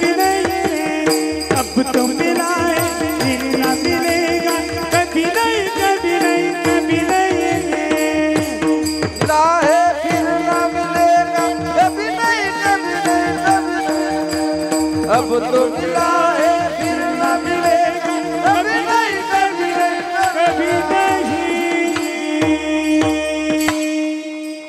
मनुष्य जन्म अनमोल रे, मिट्टी में ना रोल रे, अब जो मिला है फिर न मिले कभी नहीं कभी नहीं कभी नहीं रे, अब जो मिला है फिर न मिले कभी नहीं कभी नहीं कभी नाही रे। दुर्लभ असणारा नरदेह दिला आणि त्यातल्या त्यात आम्ही भाग्यवान आहे संदीप साहेब की कोरोनामध्ये सुद्धा देवानं आमचा नंबर लावला आणि त्यात आम्ही एवढे भाग्यवान आहे की मनुष्य देह तर दिला पण सगळे अवयव सुद्धा देवाने आम्हाला सुदृढ दिले, आंधळं केलं नाही, पांगळं केलं नाही, बहिरं केलं नाही, सगळे अवयव सुदृढ दिले। म्हणून देवाची भक्ती, कितीतरी कोटीची संपत्ती देवानं आम्हाला दिली। एखाद्याचा जर डोळा गेला जाऊ नये, पण जर गेला आणि डॉक्टरांकडे जर गेला तर डॉक्टर सांगतात 4 लाख रुपये लागतील आणि 4 लाख रुपये लागू नाही परत बरं होईलच याची शाश्वती आम्ही देऊ शकत नाही। त्यावेळेस डोळ्याची किंमत कळते, लेफ्ट राईट करत फिरतो, हाताची किंमत कळत नाही, पण ज्यावेळेस याच हाताला पॅरालिसिस होतो आणि हात वर जात नाही त्यावेळेस हाताची किंमत कळते। अशा प्रत्येक अवयवाचा जर हिशोब केला तर कितीतरी कोटीची संपत्ती देवानं फुकट दिली। म्हणून देवाची भक्ती काही मिळण्याकरता नाहीच, जे मिळालं त्याची कृतज्ञता म्हणून देवाची भक्ती। विठ्ठल विठ्ठल विठ्ठल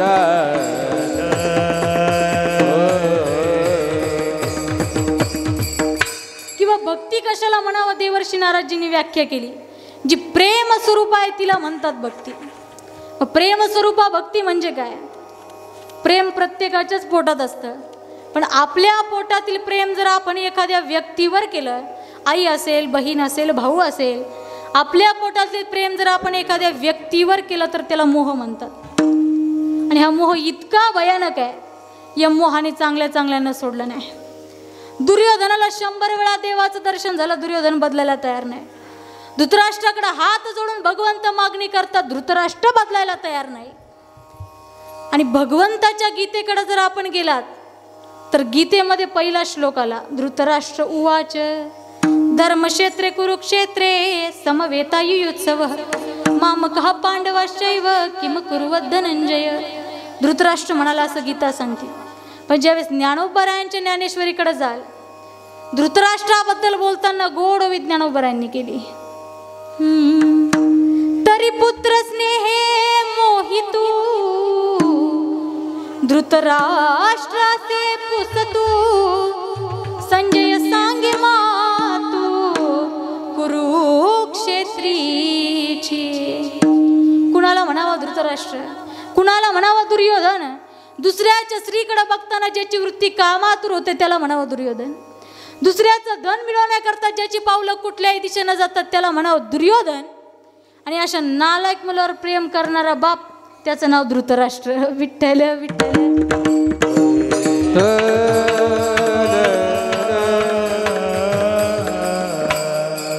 धृतराष्ट्राला दुर्योधनाला सोडलं नाही, नवल नाही। भगवंत ज्यांच्या रथाचं सारथ्य करत होते त्या अर्जुनाला सुद्धा या मोहानं सोडलं नाही। म्हणून संत मायबाप म्हटले जीवनामध्ये मोह नसावा। महिला मंडळ जीवनातील संसारावली प्रेम सुटतं का? चष्माले आजी नाही सुटत। आई इतकं प्रेम आपल्या मुलावर करते की मुलगा कसा जरी वागला आईचं प्रेम मुलाकरता अखंड असतं। आणि मुलाचं किती दिवस असतं? लग्न। शुभमंगल सावधान सावधान शुभमंगल सावधान। त्याचा विस्तार काही मला करायचं नाही। आई इतकं प्रेम त्या मुलावर करते, पण शास्त्रकार सांगतात मुलाची जर आणखी प्रगती व्हावी असं आई वडिलांना वाटत असेल तर त्याचं वर्णन त्याच्यासमोर करायचं नाही। आणि जर करत असाल तर हेच तुमचं प्रेम तुम्हाला एक दिवस रडवल्याशिवाय राहणार नाही। म्हणून शास्त्रकारांनी सावध केलं आम्हाला, चाहे बेटा कितना प्यारा हो उसे सिर पे बिठाना ना चाहिए, चाहे बेटी कितनी प्यारी हो उसे घर घर घुमाना ना चाहिए। आणि पुढे पुरुष मंडळींसाठी सांगितलं, किती जरी चांगली पत्नी असली बरं का संदीप साहेब, पण काही गुप्त गोष्टी ज्यानं भांडणं होणार असतील अशा पत्नीला सांगायच्या किती चांगली असली, चाहे पत्नी कितनी प्यारी हो उसे भेद बताना ना चाहिए. आणि पुढं गोड वर्णन शास्त्रकारांनी केलं. जिस भजन में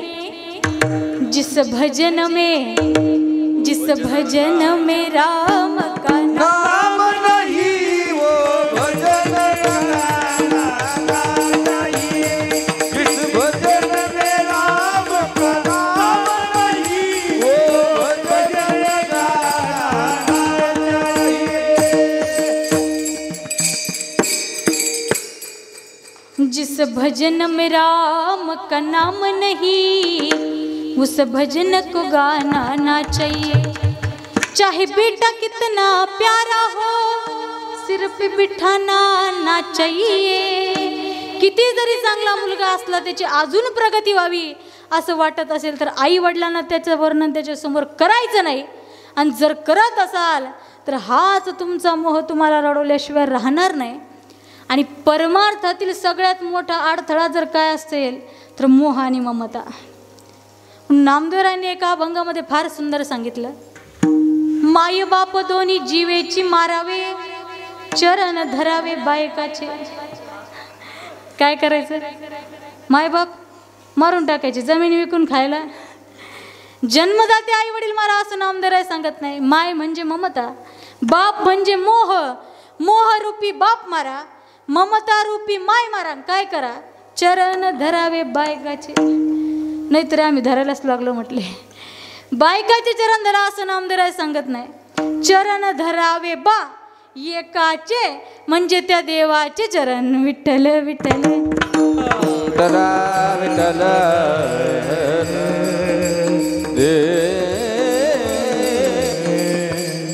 मी सांगत होते की आपल्या पोटातील प्रेम जर आपण एखाद्या व्यक्तीवर केलं त्याला मोह म्हणतात. आपल्या पोटातील प्रेम जर आपण एखाद्या वस्तूवर केलं तर त्याला आसक्ती म्हणतात. आणि सगळ्यात जास्त कोणत्या वस्तूवर प्रेम हो माणसांचं? हिवराकर. कोणत्या वस्तूवर? धनावर, पैशावर सगळ्यात जास्त प्रेम माणसाचं. कथेतून ऐकतोय, कीर्तनातून ऐकतोय, प्रवचनातून ऐकतोय, काही सोबत नेता येणार? सगळं इथं सोडून जायचं, सगळं ऐकायला लागलो आम्ही. पण तरी काही जणांचं त्या धनावर एवढं प्रेम. मी एक दृष्टांत कायम सांगते दादा. एवढं प्रेम धनावर माणसांचं. आपल्याकडं जशी 10व्याची कीर्तनं होतात ना, महेश महाराज पुणे साईडला प्रवचनं होतात आणि आपले एक महाराष्ट्रातले महाराज प्रवचना करता गेले. पण नियम असा होता दादा, जोपर्यंत कावळा स्पर्श करीत नाही प्रवचन थांबवायचं. महाराज प्रवचना करता गेले, 1 तास झाला, कावळा काही आला नाही, प्रवचन काही थांबलं. 2 तास झाले तरी कावळा आला नाही, प्रवचन थांबलं. 3 तास झाले, संजय बाबा भांडवल संपायची वेळ आली, पण कावळा काही आला नाही, प्रवचन काही थांबलं. एवढं टेन्शन आलं महाराजांना. म्हटले 3 तास होऊन गेला, आता काय करावं? पण आमच्या बाबांसारखे हुशार महाराज होते. म्हटले महाराज काही काळजी करू नका, फक्त 100 रुपये द्या, तुमचं काम. तर महाराजांना वाटलं 3 तास झाले आणि 100त काम होत असेल, द्यायला हरकत. अहो जसे महाराजांनी 100 रुपये दिले तसा कावळा आला, स्पर्श करून गेला. ते म्हटले का? गेल्या 3 तासापासून मी गरुड पुराण सांगायला लागलो, गेल्या 3 तासापासून ज्ञानेश्वरीच्या ओव्या सांगितल्या, भागवतातले श्लोक सांगितले, तरी कावळा आला नाही. आणि आता कावळा आलाच कसा? ते म्हटले क्षमा करा, पण ज्यांच्या 10व्याचं तुम्ही प्रवचन करायला लागले ते होता तलाठी. आणि 100 दिल्याशिवाय ते कोणाचंच काम करीत नव्हता. तुमच्याकडून 100 घेतले तेव्हा तुमचं काम. विठ्ठल विठ्ठल.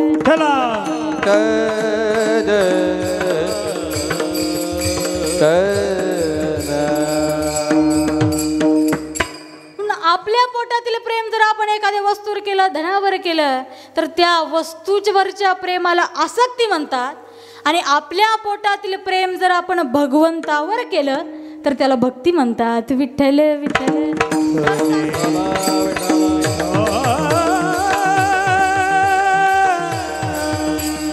भगवंतावर प्रेम करणं त्याचं नाव भक्ती. मग भक्त कुणाला म्हणावं बाबा? ज्याचं सगळं प्रेम देवावर आहे त्याला म्हणावं भक्त. ज्याचं सगळं प्रेम परमात्म्यावर आहे त्याला म्हणावं भक्त. विषय येतो त्यांचा झाला नारायण,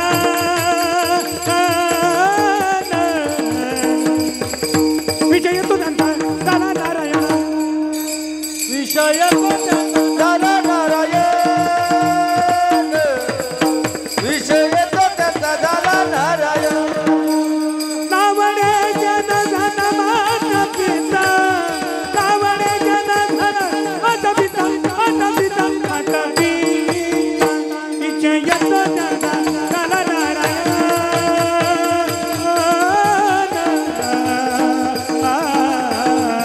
विजय तो त्यांचा झाला नारायण नावडे जनार्दन माता पिता माता पिता माता पिता नावडे जनार्दन माता पिता माता पिता माता पिता विषय तो त्यांचा झाला नारायण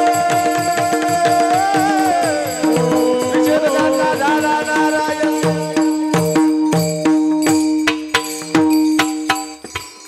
विषय तो त्यांचा झाला नारायण नावडे जनधन माता पिता ज्यांचं सगळं प्रेम भगवंतावर त्यांना म्हणावं भक्त भक्ताचे 4 प्रकार आमच्याकडे सांगितले त्याच्यातले 2च प्रकार पाहूया अगदी सोप्या पद्धतीनं एक आहे अंतरंग भक्त आणि एक आहे बहिरंग भक्त दोघं दिसायला सारखेच पण दोघांमध्ये जमीन आसमानचा फरक पंढरपूरच्या वारीला सगळेच जातात पण सगळे काय मनापासून जात नाही काही हौशे नवशे काय काय काय काय प्रकार असतात आणि महाराज माऊलींपासून पुण्यापर्यंत चालतात आणि रिकामेच पिशव्या घेऊन चालतात पिशवीत पिशवी पिशवीत पिशवी पिशवीत पिशवी आणि मग पुण्यापर्यंत आले कोणी छत्री देतं कोणी ब्लँकेट देतं कोणी चप्पल देतं काय काय काय काय द्यायला लागते आणि मग एक एक रिकामी पिशवी वर यायला लागते आणि मग उचलणारच नाही अशी अवस्था झाली की म्हटले आता कसं नसं होतंय आता काही चालवणं होत नाही म्हटले आणि पुण्यापासूनच भरलेल्या पिशव्या घेऊन परत जातो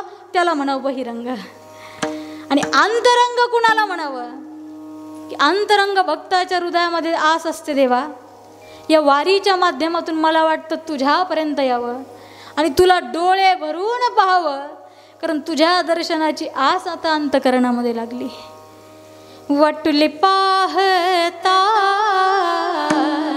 शिनले डोळुले दाविसी पाऊले कै वो डोळा देवाच्या दर्शनाची आस त्या भक्ताच्या हृदयामध्ये असते आणि देवाच्या दर्शनाची आस घेऊन मुक्काम दर मुक्काम करत करत करत करत तो वारकरी पंढरपुरामध्ये जातो खरं तर हे मुक्काम सुद्धा सांगितलेत आमच्याकडं एवढे मुक्काम काही पाहता येणार नाही 2-3 मुक्काम बघूया ज्यावेळेस तो वारकरी पंढरपूरच्या वारी करता निघतो तर त्याचा पहिला मुक्काम कसा असतो एका भारुडामध्ये वर्णन केलं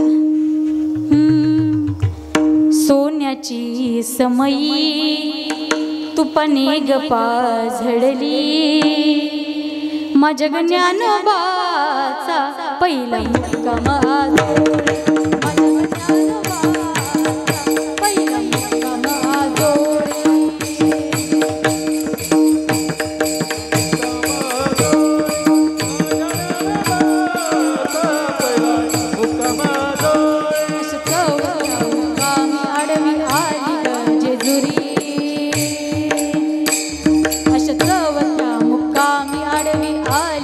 जेजुरी माझ्या ज्ञानोबाला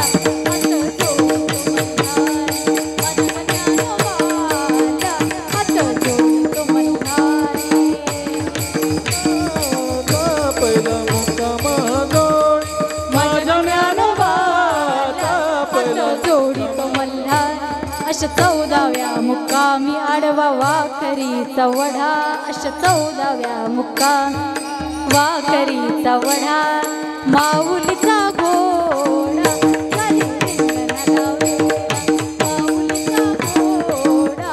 गाली रिंगणाला वेडा माऊलीचा घोडा गाली रिंगणाला वेडा अशा 15व्या मुक्कामी दिसू लागले पंढरपूर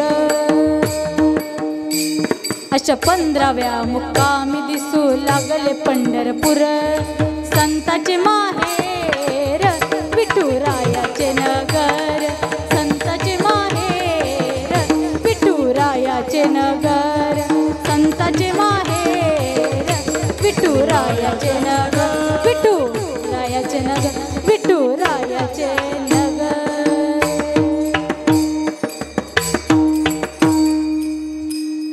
अशा 15व्या मुक्कामी दिसू लागले पंढरपूर, संताचे माहेर विठुरायाचे नगर, संताचे माहेर विठुरायाचे नगर, विठुरायाचे नगर, विठुरायाचे नगर. असे सुंदर मुक्काम करत करत तो वारकरी पंढरपुरामध्ये जातो.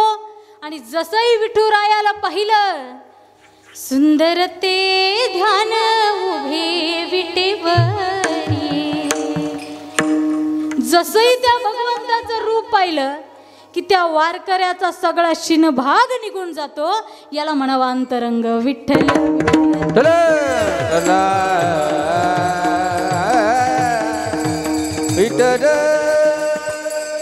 अंतरंग भक्त बहिरंग भक्त दोन प्रकार आपण पाहिले. मग कोणत्या भक्ताच्या सानिध्यामध्ये देव काम करत असेल बाबा? बहिरंग का अंतरंग? अंतरंग. अंतरंग भक्ताच्या सानिध्यामध्ये देव सगळी कामं करतो. कोणती कामं करतो म्हणाल तर कामांची यादी संतांनी दिली आहे. शेले विणू लागतो, दळण दळू लागतो, नाथांच्या घरी पाणी वाहण्याचं काम करतो. 5 प्रश्न या ठिकाणी आपल्याला पाहिजे. कोणत्या भक्ताच्या सानिध्यामध्ये देव काम करतो, कोणती कामं करतो, कोणता श्रीहरी करतो, कशी करतो आणि का करतो. मग कोणत्या भक्तांच्या सानिध्यामध्ये देव काम करतो? पहिल्या प्रश्नाचं उत्तर मिळालं. अंतरंग भक्ताच्या सानिध्यामध्ये देव सगळी कामं करतो. कोणती कामं करतो? कामांची यादी संतांनी दिली आहे. कोणता श्रीहरी कामं करतो? श्रीहरी एकच आहे, पण सगुण साकार रूपामध्ये येऊन भक्तांच्या सानिध्यामध्ये देव काम करतो. आणि कशी करतो म्हणाल? सर्व भावे करीतो. काया वाचा मनाने भक्तांच्या सानिध्यामध्ये देव काम करतो. आणि का करतो? शेवटचा प्रश्न. तर ते भक्त सुद्धा तसेच असतात बाबा. त्यांना आई आवडत नाही, त्यांना वडील आवडत नाही, त्यांना भाऊ आवडत नाही. देवाकरता आई वडील सोडून दिले, देवाकरता भाऊ सोडून दिला, देवाकरता पत्नी सोडून दिली, असे भक्त आहेत. मग कुणी कुणी काय काय सोडलं संतांनी? प्रल्हाद जनक बिबीचन बंधू राजा माता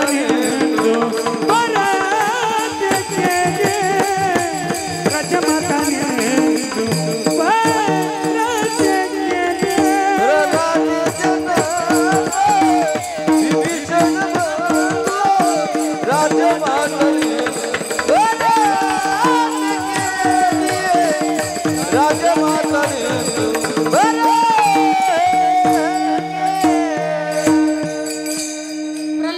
जनक बिभीषणे बंधू त्याज्य माता निंदू भरते केले. प्रल्हादजीने आपल्या वडिलाचा हिरण्यकश्यपूचा त्याग केला. हिरण्यकश्यपूने तपश्चर्याकडून वरदान प्राप्त केलं. खाली मरण नको, वर मरण नको, दिवसा मरण नको, रात्री मरण नको, दानवाकडून नको, मानवाकडून नको, असं वरदान प्राप्त केलं. आणि सगळ्या नगरात सांगितलं, नाव घेऊ नये देवाचे. हे ब्रीद हिरण्यकश्यपूचे सगळ्या नगरात सांगितलं देवाचं नाव घ्यायचं. कोणी देव नाही म्हटले, मीच देव आहे, माझं चिंतन करायचं. आणि सगळं नगर ऐकायला लागलं, कारण राजा होता. पण देव म्हटले, काळजी करू नको, तुझ्याच घरामध्ये माझं नाव घेणारा मी पाठवणार आहे. आणि म्हणून 4 मुलं त्या हिरण्यकश्यपूला झाले. शेवटच्या मुलाचं नाव प्रल्हाद. प्रल्हादजी 5 वर्ष थोडेसे मोठे झाले आणि गुरुकुलामध्ये शिकण्यासाठी पाठवलं. परत आल्यावर विचारलं, काय शिकवलं बाळा? त्यावेळेस सांगितलं, बाबा हा संसार म्हणजे अंधकूप आहे.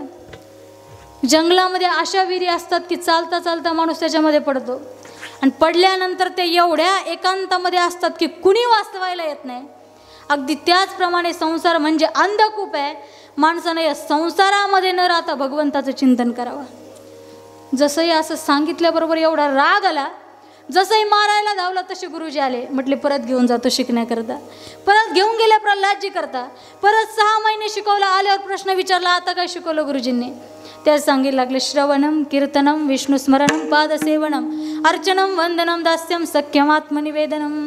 बाबा 9 प्रकारची भक्ती आहे. ती भक्ती माणसानं करावी, जीवनात मुक्त व्हावं. तसे एवढा राग आला हिरण्यकश्यपूला. आणि हिरण्यकश्यपूनं प्रल्हादजींनाच मारण्याचा आदेश दिला.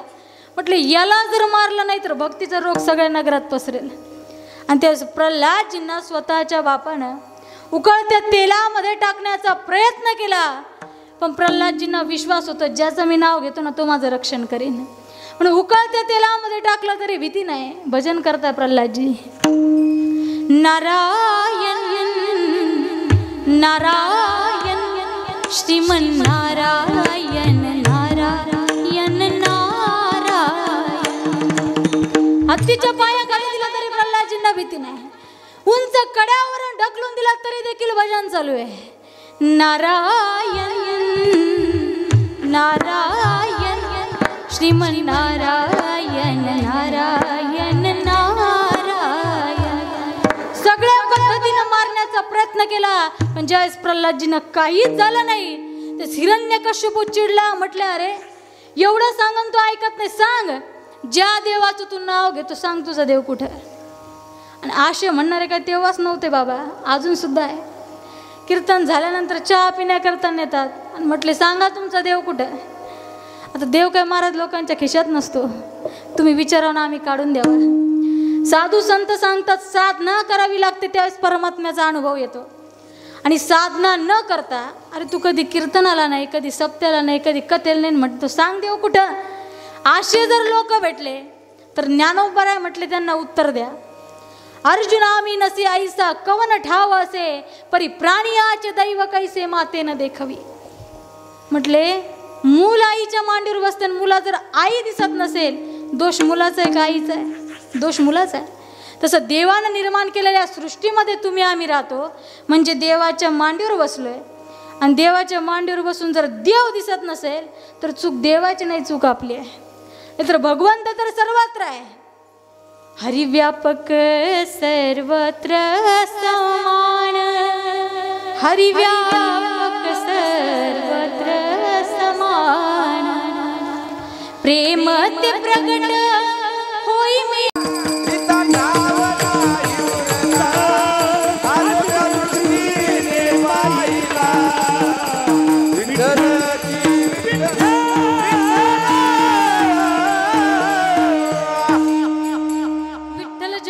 भरला रीता आठाव नाही उरला आज म्या दृष्टीने पाहिला विठ्ठलाची विठ्ठल.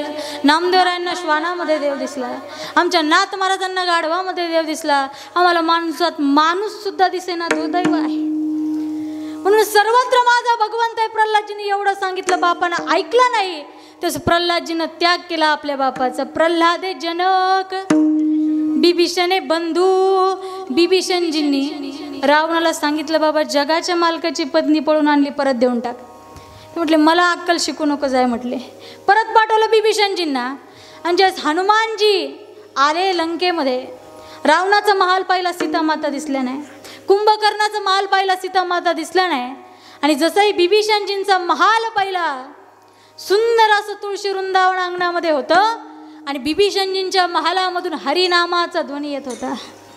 श्रीराम जय राम जय जय राम श्रीराम जय राम जय जय राम श्रीराम जय राम जय जय राम श्रीराम जय राम जय जय राम. जसंही हनुमानजी बिभीषणजींच्या महालामध्ये गेले त्यास बिभीषणजींनी चरण धरले आणि सांगितलं हमारे राम जी से राम राम राम कहियो जी हनुमान.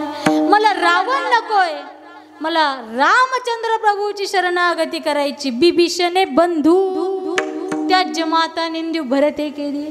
भरतजींनी प्रभू रामचंद्रा करता आपल्या आईचा त्याग केला.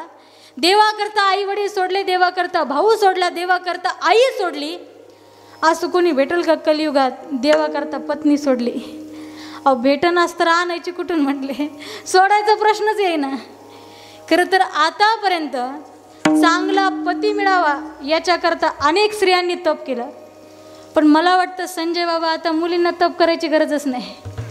आता मुलांनाच तप करावं लागणार आहे की चांगली पत्नी मिळावी आणि ती कायम टिकून राहावी याच्यासाठी मुलांनाच तप करायचं आहे. विठ्ठल विठ्ठल.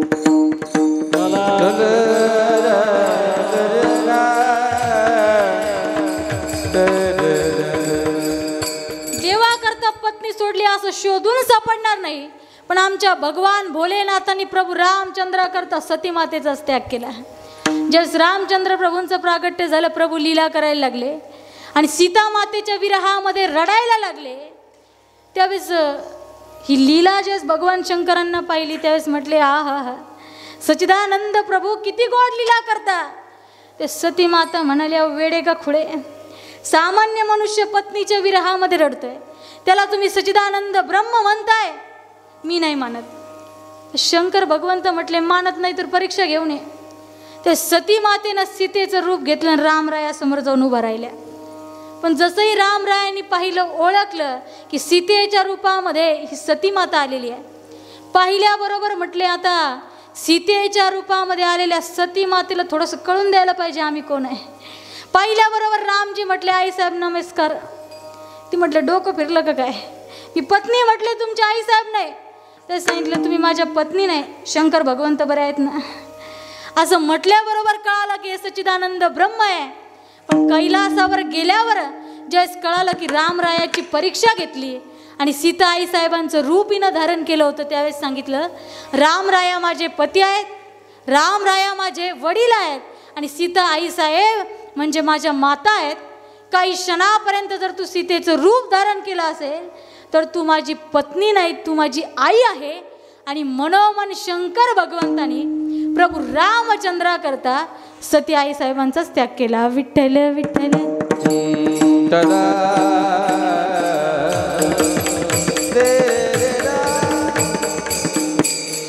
भगवंत का त्यांची कामं करतो, ते भक्त सुद्धा तसे असतात. देवाकरता आई वडील सोडले, भाऊ सोडले, देवाकरता पत्नी सोडली, देवाकरता संसार जाळून टाकला, असे भक्त आहेत. आणि म्हणून देव त्यांची सगळी कामं करतो. आणि एवढंच करत नाही, अजून काय करतो,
हृदय संपुष्टी बाहेर धाकुटी मूर्ती उभा.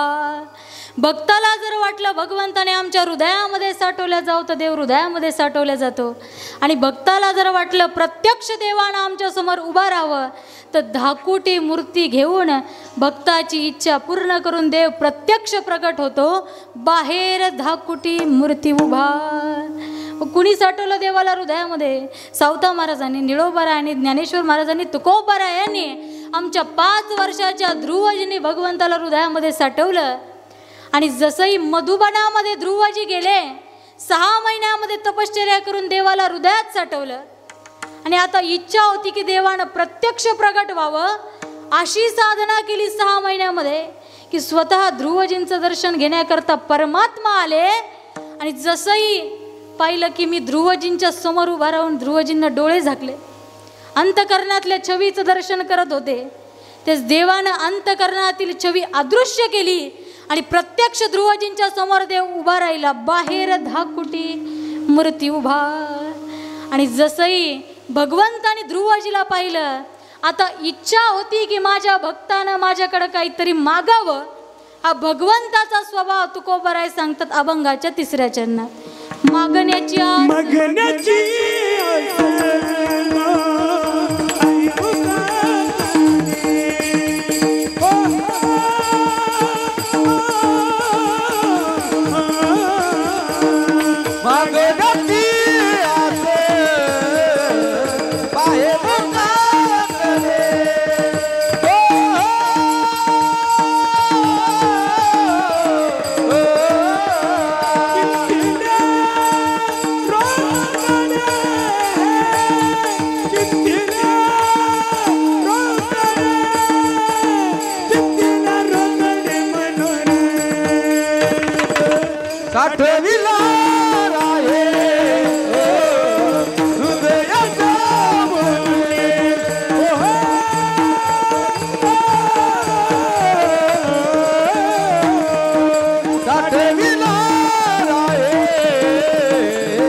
पाहे मुखाकडे चिंतिल्या रोकडे मनोरथ. माझ्या भक्तानं काहीतरी मागावं अशी देवाची इच्छा असते. आम्ही सारखं मागत राहतो पण आम्ही मागावं अशी देवाची इच्छा नाही. पण भक्तानं माझ्याकडे मागणी करावी अशी देवाची इच्छा आहे. मागण्याची आस पाहे मुखाकडे चिंतिल्या रोकडे मनोरथ. देवाची इच्छा आहे भक्तानं मागावं. पण भक्त सुद्धा असे असतात की देवाकडं काहीच मागत नाही. मग त्यावेळेस देव काय करतो? त्यांचं अंतकरण जाणतो, त्यांचं मन जाणतो, त्यांच्या मनातल्या इच्छा जाणतो आणि त्या इच्छा जाणून देव पूर्ण करून देतो. चिंतिल्या रोकडे मनोरथ. जो भगवान परमात्मा भक्तांच्या घरी सगळी कामं करतो, त्यांचे मनोरथ पूर्ण करतो. त्या भगवंताचं वारकरी संप्रदायाच्या नियमाप्रमाणे भजन करायचे. सगळ्यांनी आपापले 2 हात वर घ्यायचे. खुर्चीवर बसलेले पुरुष मंडळ सगळ्यांनी असे हात करू नका. मी काय सोनिया गांधी नाही. सरळ स्ट्रेट. चला निघालो आपण पंढरपुराला. पंढरपुरामध्ये प्रवेश केला. चंद्रभागेचं स्नान केलं. गरुड खांबाला आलिंगन दिलं. जसं गाभाऱ्यामध्ये प्रवेश केला. ओम षडगुण ऐश्वर्य संपन्न अहो रमाकांत अहो श्री विठ्ठला राजा सुकुमार मदनाचा पुतळा सुंदर ध्यान बेविटेवरी देवाचं सुंदर रूप पाहिलं. त्याच्या चरणावर मस्तक ठेवलं आणि त्यावेळेस अंतकरणाने एकच टाहो फोडला. विठोबा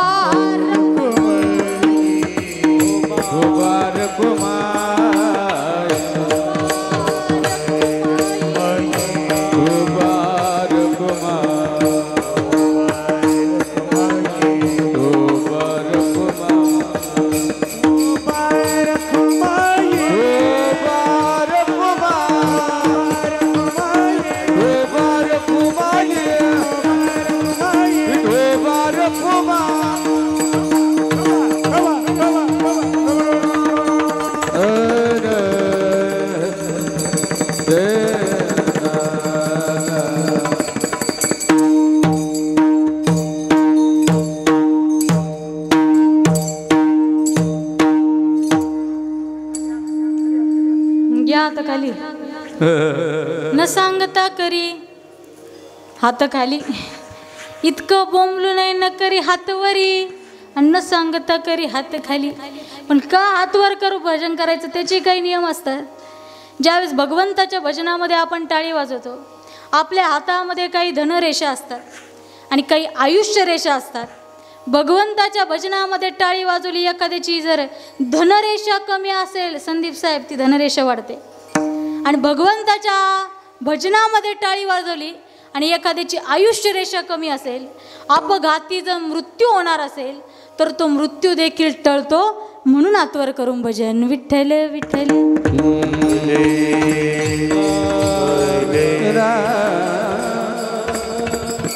मागण्याची आस पाहे मुखाकडे चिंतिल्या रोकडे मनोरथ. भक्त काही मागत नाही म्हणून त्यांच्या इच्छा जाणून भगवंत पूर्ण करून देतो. आणि भक्त काही मागत तर नाहीच उलट जीव भाव देवाच्या चरणावर समर्पित करतात. अभंगाचा अंतिम तुका मने जीव भावे देवा पासे देवा भावे देवा पासे. तुका मने जीव भाव देवा पाई. तुका मने जीव भाव देवा पाई. देऊ दे काय ना मागते.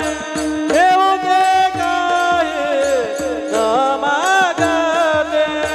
साठवला राय हृदय संकोचे. साठविला राय हृदय संकोचे. उलकी गाई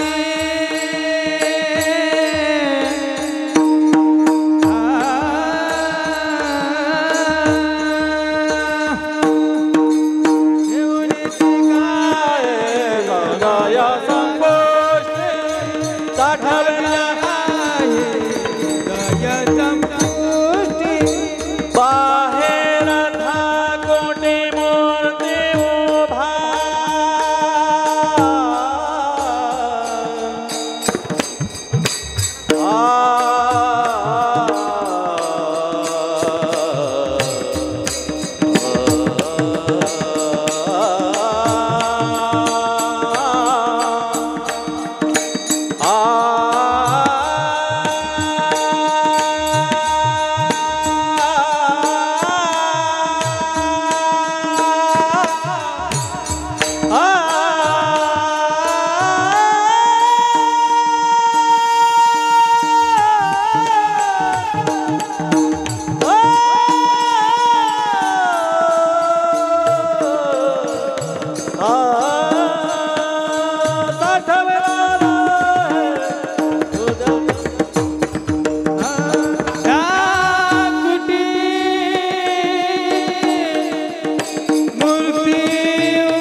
दोनच मिनिटं थांबायचंय फक्त.